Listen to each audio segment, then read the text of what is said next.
Hey guys, today I'll show you how you can clear the Facebook cache on your iPhone, which can sometimes help fix issues like slow loading or app glitches. So let's get started. First, open the Facebook app on your iPhone.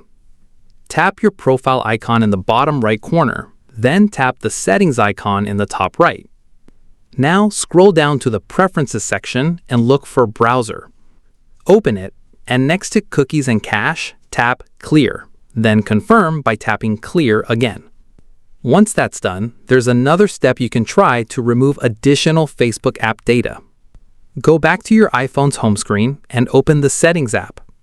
Scroll down and tap General, then select iPhone Storage.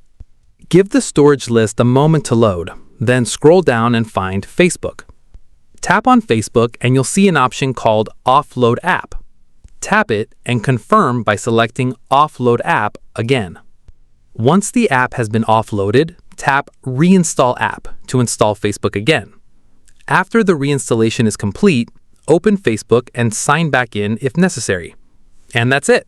You've cleared Facebook's browser cache and refreshed the app on your iPhone. If you found this video helpful, consider giving it a like and subscribe.